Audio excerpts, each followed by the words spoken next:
جشن غوث الورا، جشن غوث الورا، نعرہ تکبیر، نعرہ رسالت۔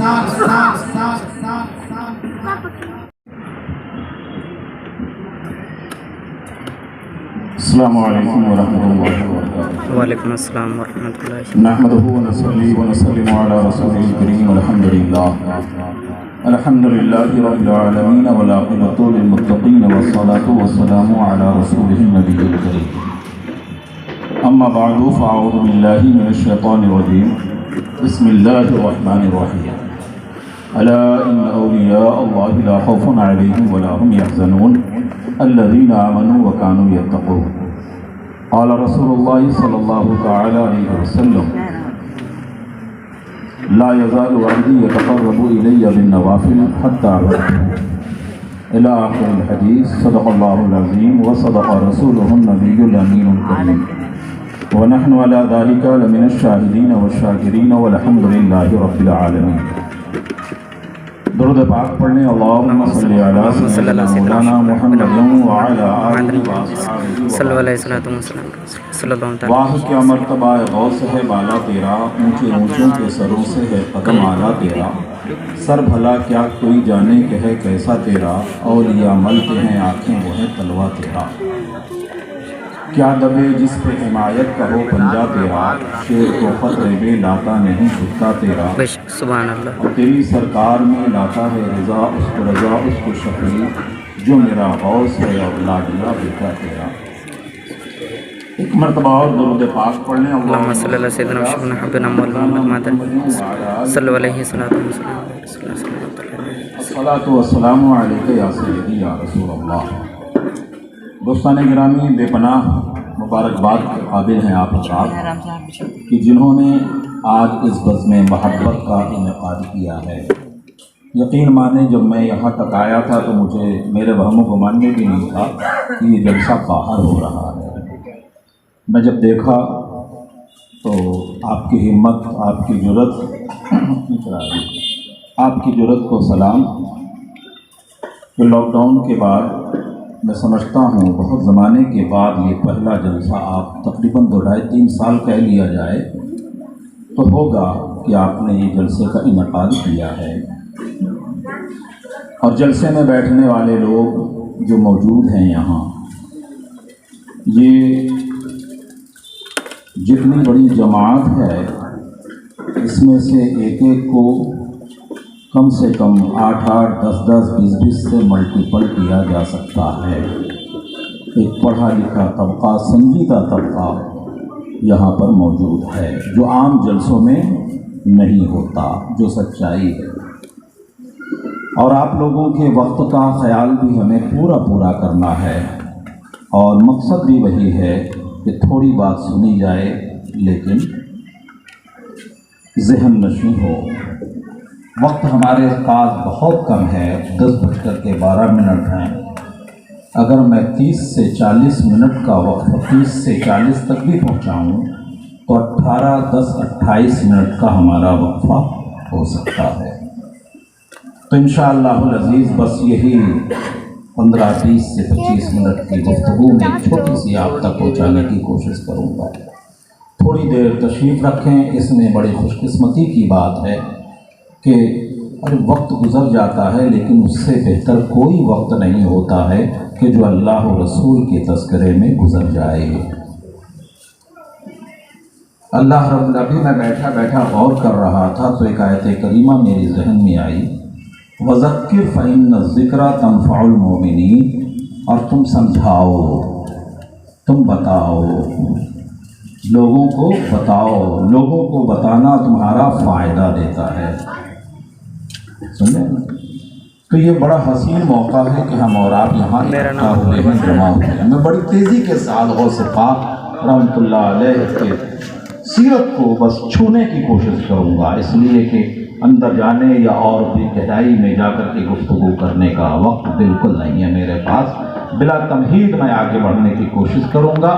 دیکھیں، اللہ تبارک و تعالیٰ نے انسان کو پیدا کیا، ارشاد باری تعالی ہے یا ایھا الناس انا خلقناکم من ذکر و انثی وجعلناکم شعوبا وقبائل لتعارفوا ان اکرمکم عند اللہ اتقاکم۔ یہ تمہید جو ہے نا وہ صرف آپ لوگوں کے لیے، یعنی یہ جو میں نے تمہید باندھی ہے آج کے جلسے کا یہ سمجھ لیجیے کہ ہمیں سبق لے کر کے جو یا برانچ میں بانٹ دیا، لینگویج میں بانٹ دیا، علاقے میں بانٹ دیا، ملک میں بانٹ دیا، زبان میں ڈال، کلچر میں بانٹ دیا۔ کیوں بانٹ دیا؟ لتعارفوا، تاکہ تم ایک دوسرے کو پہچانو۔ اگر سب کی شکل ایک ہو جاتی تو جیسے لاکھوں بھیڑیوں میں سے آپ کو اپنا 4 بھیڑیا نکالنا، بھیڑ نکالنا مشکل ہو جائے گا، تو یہی حال ہوتا۔ تو اللہ تعالیٰ نے انسان کو مختلف قبیلوں میں، مختلف شاخوں میں، مختلف لینگویج میں بانٹ دیا ہے۔ صرف اسی میں نہیں بانٹا ہے بلکہ حسین پیدا کیا پھر بانٹا۔ والتین والزیتون وطور سینین لقد خلقنا الانسان فی احسن تقویم، بے شک ہم نے انسان کو حسین صورت پر پیدا کیا۔ اب ہم جو پہچانے گئے قبیلے کی بنیاد پر، مذہب کی بنیاد پر، چہرے کی بنیاد پر، بہت سارے ہمارے پاس ہیں۔ کوئی خان ہے، کوئی پٹھان ہے، کوئی شیخ ہے، کوئی امیر ہے، کوئی غریب ہے، کوئی ڈاکٹر ہے، کوئی انجینئر وغیرہ وغیرہ۔ دنیا میں ہماری پہچان بہت ساری ہے، رب العالمین کے پاس ہماری ایک پہچان ہے۔ اللہ رب العزت کی بارگاہ میں ایک پہچان ہے ہماری، اور وہ کیا ہے؟ جس سے ہم پہچانے جاتے ہیں۔ پہچان کس کی ہوتی ہے؟ جو کچھ رکھتا ہے، جس کے پاس کچھ ہوتا ہے۔ آپ پہچانے جا رہے ہیں، کیوں پہچانے؟ ڈاکٹر ہے، اس کی ایک پہچان ہے، سمبل ہے اس کے پاس۔ ایک انجینئر کے پاس اس کی ڈگری اس کا سمبل ہے، ایک بزنس مین کے پاس اس کی تجارت اس کا سمبل ہے۔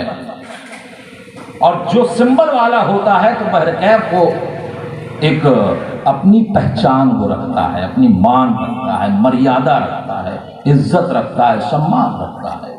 اللہ رب العزت کی بارگاہ میں ہماری صرف ایک پہچان ہے، اور وہ پہچان اللہ نے آگے بیان فرمایا، ان اکرمکم عند اللہ اتقاکم، بے شک تم میں سب سے زیادہ شریف، سب سے زیادہ محترم، سب سے زیادہ عزت والا اللہ کے نزدیک تم میں کا پرہیزگار ہے، تم میں کا متقی ہے، تم میں کا پرہیزگار ہے، تم میں کا نمازی ہے، تم میں کا سچا ہے، تم میں کا اخلاق کا اچھا ہے۔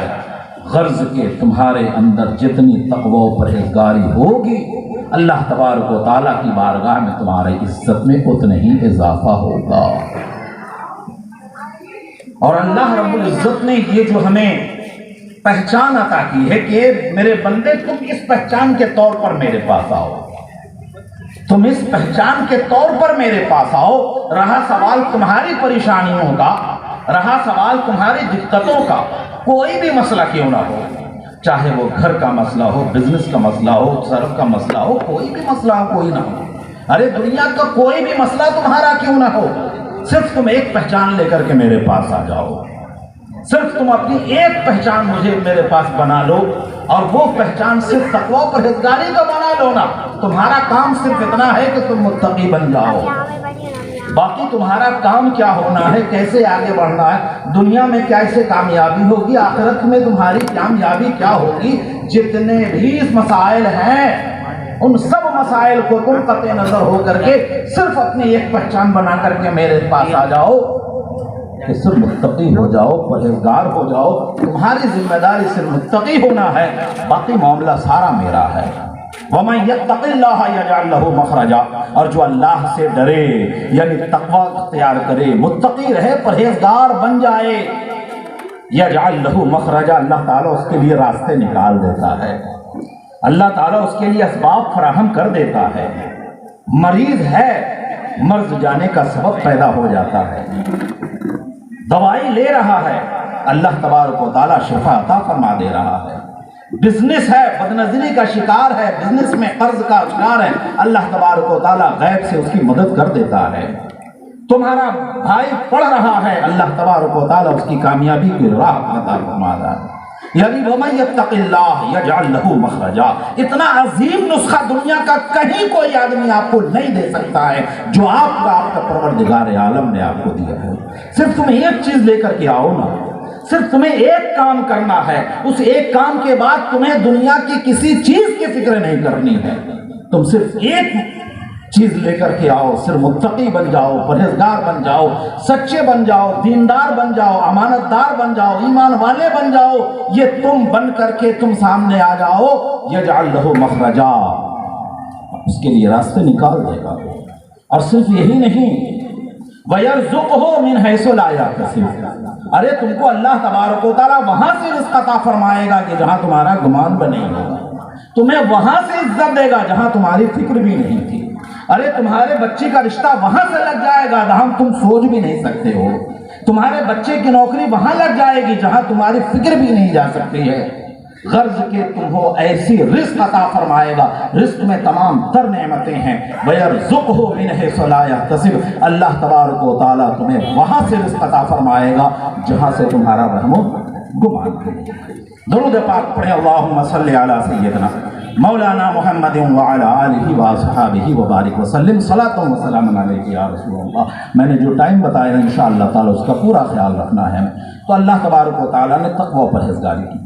اب یہ تقوی و پرہیزگاری جو جتنا اونچا ہوتا ہے، جتنا بڑے نمازی، جتنے بڑے غازی، جتنے بڑے متقی، جتنے بڑے نمازی، جتنے بڑے صدقہ دینے والے، زکوٰۃ دینے والے، اچھے کام کرنے والے، یعنی درجہ جب بڑھتا ہے، جب آدمی متقی، عام متقی کی بات کر رہا ہوں، میں بھی ولی کی بات میں نہیں کر رہا ہوں، جب اللہ تبارک و تعالیٰ کسی کو پسند فرما لیتا ہے، بخاری شریف کی حدیث کے حوالے سے اللہ تبارک و تعالیٰ حضرت جبریل امین سے فرماتے ہیں، جبریل جاؤ آسمان والوں میں خبر کر دو کہ فلاں آدمی سے، فلاں بندے سے اللہ تبارک و تعالیٰ اسے محبوب رکھتا ہے اور اسے پسند فرما لیتا ہے۔ اور پھر دنیا والوں کے دلوں میں اس کی محبت ڈال دی جاتی ہے، دنیا والے اسے پسند کرتے ہیں، دنیا والے۔ یہ پڑھتا جاتا ہے، جو جتنا متقی ہوا، دھیرے دھیرے چلتے چلتے ایک دن وہ آتا ہے جس کے بارے میں حدیث قدسی میں اللہ کے رسول نے فرمایا، قال اللہ تعالی لا یزال عبدی یتقرب الی بالنوافل حتی احببتہ، کہ دھیرے دھیرے جب تقویٰ کی منزل پر آدمی چلتا ہے، نیکیوں کی طرف وہ آمادہ ہوتا ہے، سچ بولنے کی طرف آمادہ ہوتا ہے، نمازوں کا پابند ہو جاتا ہے، فرائض کی ادائیگی ہو رہی ہے، واجبات کی ادائیگی ہو رہی ہے، سنت مؤکدہ کی ادائیگی ہو رہی ہے، سنن غیر مؤکدہ کی ادائیگی ہو رہی، دھیرے دھیرے اب وہ نوافل کی طرف بڑھتا ہے، خیرات کرتا ہے، کثرت سے لوگوں کو دیتا ہے، غریبوں کی پرورش کرتا ہے، دوسروں کا خیال کرتا ہے، یعنی اچھے اچھے نیک کاموں میں مصروف رہتا ہے۔ رہتے رہتے حال کیا ہوتا ہے، لا یزال عبدی یتقرب الی بالنوافل، میرا بندہ کثرت نفل کے سبب سے، کثرت خیرات کے سبب سے، کثرت زکوٰۃ کے سبب سے، کثرت نماز کے سبب سے اب میرا بندہ مجھ سے قریب ہو جاتا ہے، میرا قریبی بن جاتا ہے۔ یہاں تک کہ اللہ نے فرمایا، رسول پاک صلی اللہ علیہ وسلم ارشاد فرما دے، قول خدا ہے بزبان مصطفیٰ صلی اللہ علیہ وسلم، اور اسی کو حدیث قدسی کہتے ہیں۔ تو حضرت رسول پاک صلی اللہ علیہ وسلم نے فرمایا کہ لا یزال عبدی یتقرب الی بالنوافل، نوافل کے ذریعے میرا قریبی ہو جاتا ہے، یہاں تک کہ حتی احببتہ، یہاں تک کہ میں اسے اپنا دوست بنا لیتا ہوں، میں اسے اپنا بنا لیتا ہوں، میں اپنا اسے پیارا بنا لیتا ہوں، یہ مقام ہو جاتا ہے۔ اب یہیں سے اب اس کی منزل جو شروع ہوتی ہے اس متقی پرہیزگار کی، یہیں سے وہ آدمی ابھی تک مسلمان تھا، مسلمان سے ہی مومن کامل ہوا، مومن کامل سے بڑھتے بڑھتے تقوی و پرہیزگاری کرتے کرتے جب آگے بڑھ رہا ہے، اب آگے بڑھنے کے بعد جب اللہ کا قرب پا لے رہا ہے، اللہ کی معرفت اسے مل رہی ہے، اللہ کی پہچان مل رہی ہے، تب یہی بندہ چلتے چلتے اب اس منزل پہ پہنچتا ہے جس منزل کے بارے میں اللہ نے فرمایا، الا ان اولیاء اللہ لا خوف علیہم ولا هم یحزنون، سن لو اللہ کے ولیوں کا نہ خوف ہوتا ہے نہ غم ہوتا ہے۔ ارے اللہ کے ولی ڈرتے ہیں تو صرف اللہ سے ڈرتے ہیں، دنیا کی کسی طاقت سے وہ نہیں ڈرتے ہیں۔ مطلب کیا ہے کہ آدمی چلا، اب چلتے چلتے ولیوں کی منزل میں پہنچ جاتا ہے، ولایت کے مقام پر پہنچ جاتا ہے، ولایت کا مرتبہ پر فائز کر دیا جاتا ہے، اور ولیوں کے مرتبے میں اس کی گنتی ہونے لگتی ہے۔ اور حال یہ ہوتا ہے کہ اب وہ ولی کے نام سے جانا جاتا ہے، ولی کے نام سے پہچانا جاتا ہے۔ تو یہ اللہ تبارک و تعالیٰ نے ولایت کا دروازہ، رسالت کا دروازہ بند ہو چکا ہے، نبوت کا دروازہ بند ہو چکا ہے، لیکن جہاں تک رہا سوال ولایت کا دروازہ، تو یہ ولایت کا دروازہ ہر ایک کے لیے کھل گیا ہوا ہے۔ آپ کے لیے ہے، میرے لیے ہے، ان کے لیے ہے، ان کے لیے ہے، یعنی بیٹھنے والے ہر مسلمان کے لیے ہے، دور و قریب سننے والے ہر مرد کے لیے ہے اور ہر عورت کے لیے ہے۔ اب یہ ہماری اور آپ کی تڑپ ہے کہ ہم آگے کتنا بڑھتے ہیں۔ ولایت کے دروازے تک کون آگے جانے کی کوشش کرتا ہے؟ درود پاک پڑھ لیں، اللہم صلی علی سیدنا علیہ وصحابہ وبارک وسلم، صلاۃ و سلام علیک یا رسول اللہ، صلاۃ و سلام علیک یا حبیب اللہ۔ اب یہ ولیوں کے مقام میں بھی جو ہے بڑے مراتب ہیں، ایک سے ایک مراتب والے، ایک سے ایک مرتبے والے ولی آئے۔ ایسے بھی ولی آئے حضرت آصف بن برخیا، قرآن مقدس نے جن کے بارے میں بتایا کہ پلک جھپکتے ہیں، پلک جھپکتے ہیں، قرآن کی آیت کا ترجمہ پڑھنا اور کچھ نہیں، قرآن کی آیت کا ترجمہ بتاتا ہے۔ قرآن ہمیں سکھا رہا ہے کہ حضرت آصف بن برخیا صرف کیا کہتے ہیں، پلک جھپکتے ہیں تو سینکڑوں میل دور سے بلقیس کے تخت کو لا کر کے حاضر کر دیتے ہیں۔ پلک جھپکنے میں یہ پاور ہوتا ہے بھائی، اور کیوں نہ ہو، کہا گیا من کان للہ فکان اللہ لہ، جو اللہ کا ہو جاتا ہے اللہ اس کا ہو جایا کرتا ہے۔ تو جب اللہ جس کا ہو جائے تو اللہ کی بنائی ہوئی زمین اس کی ہو جاتی ہے، آسمان والے اس کے ہوتے ہیں، زمین کی چیزیں اس کی ہوتی ہیں، زمین پر حکم اس کا چلتا ہے۔ غرض کے پروردگار عالم وہ پاور عطا فرما دیتا ہے جس کے بارے میں علامہ جلال الدین رومی علیہ نما فرماتے ہیں، گفت اللہ بود گرچہ ظلموں میں عبداللہ بود کہ اس کا کہا ہوا اللہ کا کہا ہوتا ہے، اگرچہ دیکھنے میں بندے کے منہ سے نکلتا ہے، لیکن ولی کا قول قول خدا بندی بن جایا کرتا ہے، ولی کا حکم قول خدا و حکم خدا بندی بن جایا کرتا ہے۔ یہ پاور اللہ تبارک و تعالیٰ اپنے ولیوں کو عطا فرما دیتا ہے۔ اب ایسے مقام پہ وہ ولی پہنچ جاتا ہے کہ جناب والا کیا کہتے ہیں کہ اگر زمین کی طرف دیکھے تو تحت الثری نظر آئے، اور آسمان کی طرف دیکھے تو لوح محفوظ نظر آ جائے۔ یہ ولیوں کی شان ہوتی ہے، یہ ولیوں کا مقام ہوتا ہے، یہ ولیوں کا مرتبہ ہوتا ہے۔ انہی اولیاء کرام میں ولیوں کے ولی جنہیں سلطان الاولیاء کہا جاتا ہے، جنہیں سلطان الاولیاء کہا جاتا ہے، وہ پیران پیر، دستگیر، محبوب سبحانی، قطب ربانی، شہباز لامکانی، سیدنا میرا شیخ محی الدین عبدالقادر جیلانی رحمۃ اللہ علیہ کی ذات بابرکات۔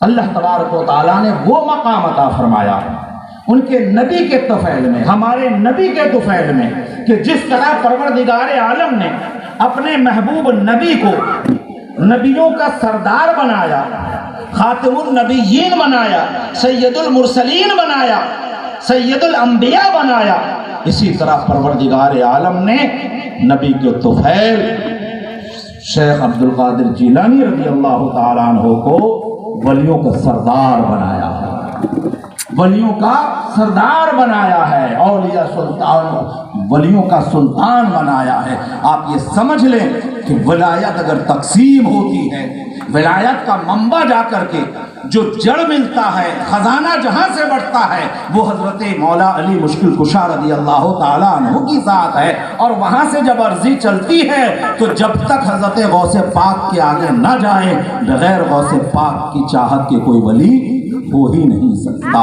یہ پاور اللہ تبارک و تعالیٰ نے حضرت غوث پاک رحمۃ اللہ علیہ کو عطا فرمایا ہے۔ دوستان گرامی، آپ کا ایک لقب کیا ہے؟ محی الدین۔ محی الدین کے معنی ہوتے ہیں دین کو زندہ کرنے والا۔ آپ ایسے ولی ہیں کہ کیا کہتے ہیں، پیدا ہوئے تو ولی بن کر،